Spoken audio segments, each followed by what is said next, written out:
I want the story of Michael to be told about his business. Like, I don't think he was very smart. Yeah, that publishing story don't get told enough. The fact that he owned damn near half of all the music industry's masters and was giving artists back their masters. The Beatles. Yeah. And that's what, well, you know what? Think about it. Sam Cooke, in his heyday, was going to get together. Sam Cooke had his own record company, and he was going to get together with James Brown and have an agency.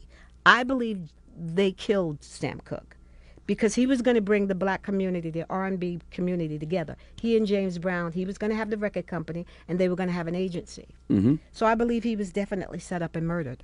Do you think they did something similar to Michael? I think so. I think, well, because why would a doctor leave a patient after he's injected him with propofol, knowing what that does? Why would you step out and be on the phone? Is that what they said? He stepped out and was talking to his girlfriend. I believe so. Michael was very powerful and he was very smart.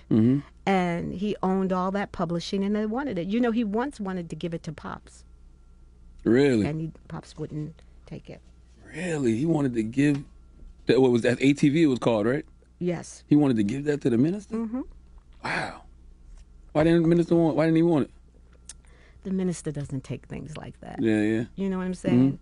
He doesn't take, he wanted Michael to have it. I think we give things away. Like we don't hold on to, like Bob Johnson didn't hold on to BET. We give, whereas white people keep their wealth.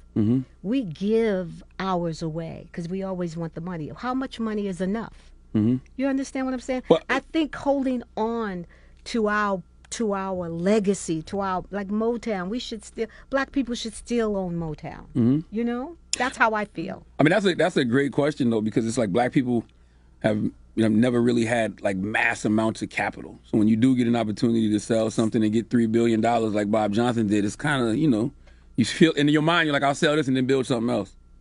No, you should keep it.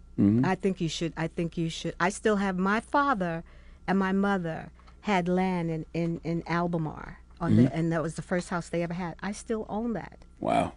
I think it's just important to own, to build. Yeah, Mike. What's interesting with Michael too is like after he passed, like that publishing did get sold for pretty cheap. And like people don't realize, not just his publishing in the Beatles, he owned damn near half of the music industry's publishing. I know. That is and a huge did not story. Like it. Of course not. They didn't like it. And look how they treated him. Look how Columbia or Epic or whatever that company is treated him. And that's what broke his heart. I really think Michael, because he went through all of that, his heart was broken. It's just like I think Whitney's heart was broken. You can die from a broken heart. How did you not let the industry do that to you? I stepped back and went into therapy and talked a lot, prayed a lot. I went and visited the minister and stayed with him for a long time. Stayed at his house and we went jogging and ate breakfast every morning. And when I was in trouble, I'd always call him and he'd always send for me and take care of me.